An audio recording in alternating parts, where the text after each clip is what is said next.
अल्लू अर्जुन पिछले कुछ वक्त में दुनिया भर में अपनी खास पहचान बना चुके हैं। हालांकि वो सुपरस्टार का टैग काफी वक्त से पा चुके हैं, लेकिन उनकी फिल्म पुष्पा ने लोगों को अपना और दीवाना बना दिया। इस फिल्म के अलावा भी उन्होंने अपनी कई सारी फिल्मों के जरिए लोगों का दिल जीता है।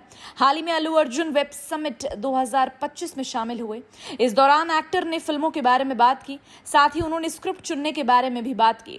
पुष्पा स्टार अल्लू अर्जुन ने कई सारी कमाल की फिल्में दी हैं, साथ ही अब वो एक और धमाकेदार फिल्म को लेकर चर्चे में बने हुए हैं।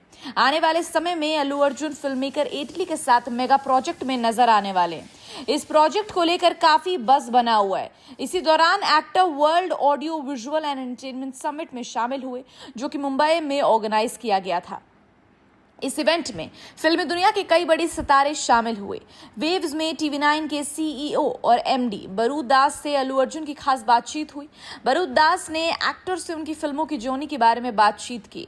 उन्होंने सवाल किया कि अब मेरे दिमाग में जो दिलचस्प बात आती है वो है स्क्रिप्ट, आप इसका चुनाव कैसे करते हैं। इस सवाल पर एक्टर ने जवाब देते हुए अपने आप को भाग्यशाली बताया। साथ ही उन्होंने फीलिंग का भी जिक्र किया। एक्टर ने फिल्म की स्क्रिप्ट को चुनने को लेकर कहा कि गट फीलिंग, बस केवल गट फीलिंग, यही सबसे बड़ा इंटेलिजेंस है। अगर आपको लगता है कि वो बेहतर है, उसमें संभावना है, तो वो जरूर आपको धोखा नहीं देगी। इस मामले में मैं बहुत भाग्यशाली रहा हूं। हालांकि असल में एक्टर की फिल्मों की बात करें तो उनमें से ज्यादातर फिल्में हिट ही साबित हुई। पुष्पा 2 की बात करें तो ये फिल्म साल 2024 की सबसे ज्यादा कमाई करने वाली इंडियन फिल्म थी। अल्लू अर्जुन की पुष्पा द राइज उस इंसान के स्ट्रगल की कहानी है जिससे बचपन में ही उसका नाम छीन लिया जाता है। एक गाड़ी चलाने वाले ड्राइवर से लाल चंदन की तस्करी करने वाले सिंडिकेट के मुखिया बनने तक का पुष्पा राज का सफर हम इस फिल्म के पहले पार्ट में देखने को मिला। फिल्म के पार्ट 2 में यानी पुष्पा द रूल में पुष्पा नेशनल नहीं इंटरनेशनल तस्कर बन गया। फायर से वाइल्ड फायर बन चुका था। अपनी मां को खोया हुआ सम्मान भी उन्हें वापस दिलाता है। फिर सवाल उठता है कि अब इस कहानी में क्या बच चुका है। तो आइए आपको बताते हैं कि पुष्पा 3 में ऑडियंस को क्या कुछ देखने को मिल सकता है। पुष्पा 3 की कहानी की शुरुआत फिर एक बार जापान से होगी।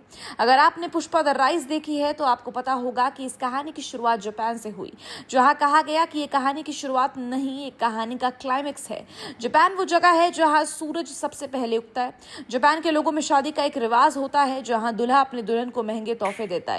इन तोहफों में गिटार जैसे दिखने वाले एक जापानीज बाजा भी शामिल होता है।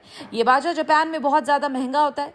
ये महंगा इसलिए होता है बिकॉज ये एक रक्त चंदन की लकड़ी से बनता है जो जापान के आसपास कहीं भी नहीं मिलता।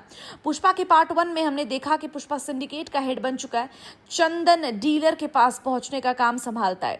फिर पार्ट 2 में पुष्पा खुद ही इंटरनेशनल डील करने लगा। पार्ट 3 में पुष्पा अपना लाल चंदन लेकर सीधे जापान पहुंचने वाला है। इस बात का हिंट मेकर्स ने पुष्पा 2 के पहले ही शॉट में दे दिया था। बात करते हैं पुष्पा 3 के प्लॉट की। पुष्पा 3 एक प्रतिशोध की कहानी है। जिस बार पुष्पा के दुश्मन उससे प्रतिशोध लेने की कोशिश करेंगे, इस दुश्मनी की शुरुआत पुष्पा पार्ट 2 में कर चुका है। फिल्म के पार्ट 3 में पुष्पा के दुश्मन उसे खत्म करने की कोशिश करते हैं। फहद फासिल जगपति बाबू के साथ पुष्पा को अपनी अगली फिल्म में एक नया दुश्मन मिलने वाला है। मीडिया रिपोर्ट्स की माने तो विजय देवरकोंडा की पुष्पा 3 में एंट्री हो सकती है, लेकिन इस बारे में कोई कंफर्मेशन नहीं है। वेल, आप पुष्पा 3 के लिए कितने एक्साइटेड हैं, हमें कमेंट सेक्शन में जरूर बताइएगा। And till then keep watching SKS multiverse.